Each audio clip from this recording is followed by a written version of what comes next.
Alright, we're back with the Granada here, and got myself some fancy parts to throw in it. I got new shocks. There's the brake line for the back, the rubber line that the animals chewed up. And I've got some new springs, because those ones are sagging pretty good. So I think we're going to go ahead and start in the back and start tearing this stuff apart. Probably should crawl under there and spray it down so things have a chance of coming apart. I don't know. And we'll get that done early today because it's going to be like 100-some degrees, and I'm probably not going to want to be out here. And I also got one of these guys to start putting the exhaust together, figure out how that's going to route, because this is a 302, well 5.0 originally, that came out of a pickup truck, and it's got truck headers and they don't quite belong in this car, so I'm going to have to work some magic to see if I can get some sort of an exhaust on here. But we're going to start with that stuff and see if we can get that on there today. So let's pop the trunk, because I'm pretty sure them shocks bolt up in there somewhere, and start spraying her down. Alright, I got the trunk open and I went ahead and I sprayed those down, and I crawled underneath here and I sprayed down these bolts in the back here on the shocks, sprayed down the back side of them in hopes that they would come loose. And of course I've been working on this car for about 5 minutes and I've broken my first tool. And here it is. The old 1/2 inch to 3/8 adapter snapped off. It's not made for an impact use, but it's one of those things you know better. But you still got to try it just to see if maybe this time will be different. And it never is. So I don't have a T55 impact Torx or one with a 1/2 inch deal on it. So I think I'm just going to have to try to fight with a ratchet and see if I can break it off that way. Or break that bit, whatever. But I think I'm going to buy some good impact Torx. I have a couple, but they're not T55, so we're going to keep fighting with this thing. Well, alright, the shocks have been removed. I ended up just cutting the bolt here in the back because that was never going to turn. Tops came off real nice. Practically you do those by hand, but I got the shocks out of the way. Oh, she bounces and bounces forever. So now that I got the shocks out, I should be able to jack up on the axle there, pick up the car, and then move these jack stands over to the frame, and then lower the axle back down, and those springs should just bloop right out of there. I think, I hope. We're gonna see what they do anyway.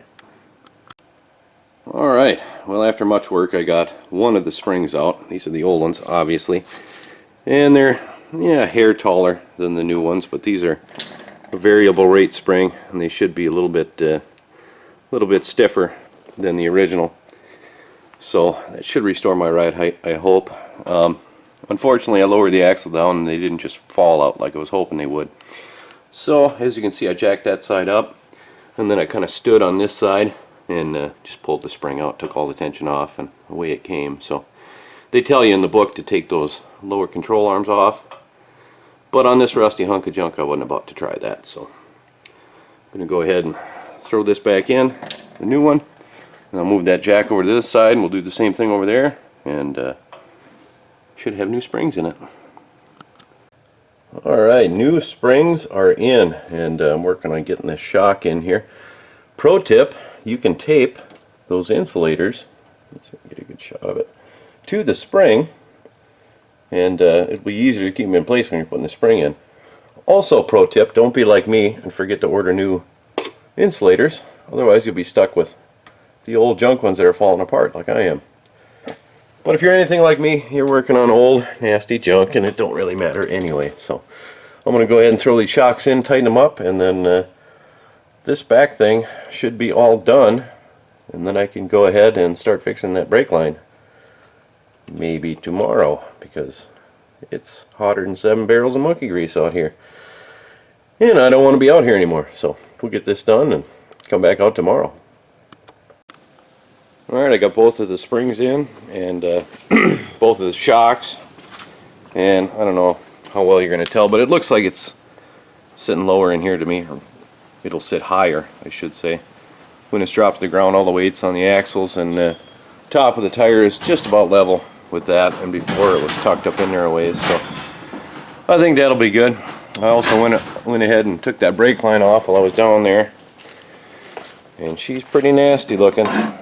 I can't believe I got it out with only breaking one brake line, but luckily that was just the short one that goes to this wheel, so I can replace that easy enough and throw the new brake line in, and then we can go ahead and bleed the brakes, and then I should be able to top off all the fluids, fire it up, and see if the transmission still works. It should.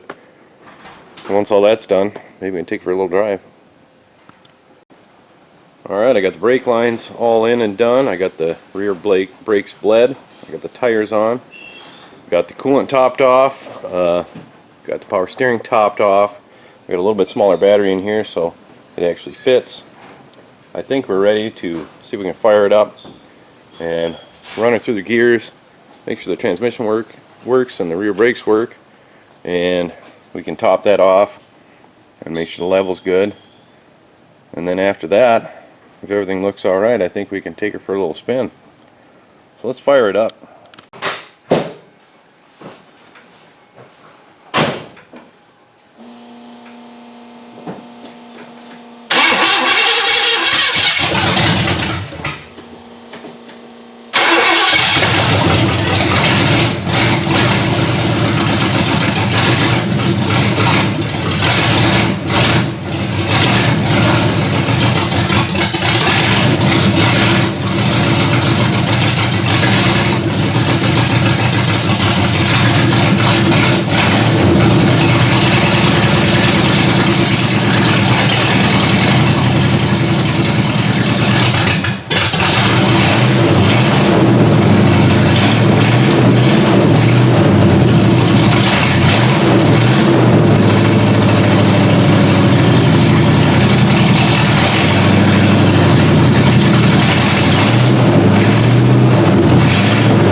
Alright, I got it to idle on its own. I bumped up the idle speed a bit and pulled out the mixture screws some. And it's running on its own, so I can get out and check the transmission fluid. I dumped about 2 1/2, 3 quarts in it already. And we're not there yet, so I'm going to fire it up again and keep going at the fluid. And once that's topped off, I think we'll let her down and, well, we'll run it through the gears, make sure they work, and then let her down and take it for a bit of a spin.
got the transmission fluid all topped off.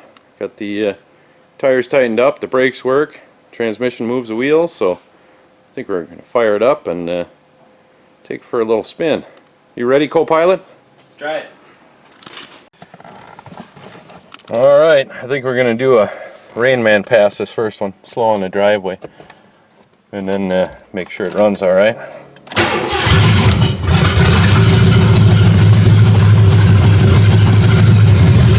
Oh yeah, brakes work and everything.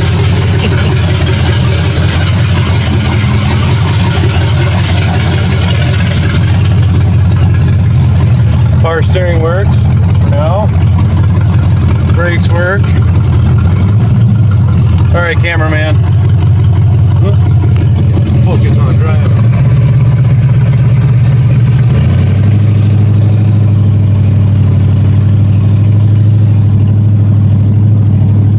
I know you want to shift.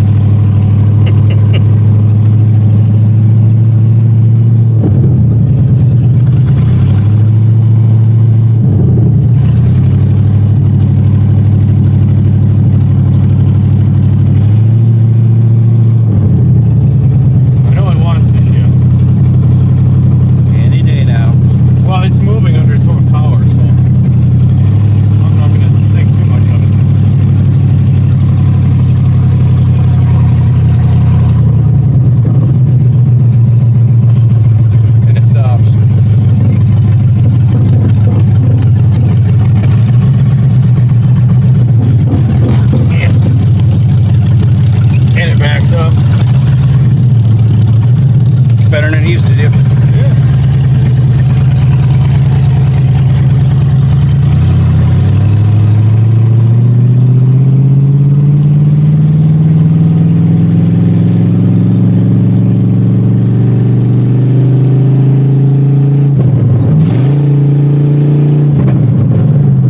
Power! I would like the shifting, but the power's nice. Blow off some of these pine needles anyway.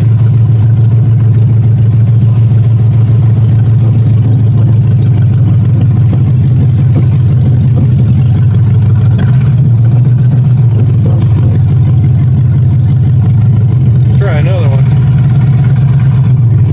You ain't afraid of breaking down, are you? Oh, I would be.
Well, we managed to get it to run on its own and move and even stop. I think that was a pretty good deal. But of course it didn't really want to shift out of first gear, but I think I know exactly why. And I'm pretty sure the reason why it didn't shift is I didn't have the spring hooked up that helps the kick down come back. So I think that was on a little bit. And Honestly, this whole kickdown setup is just crap.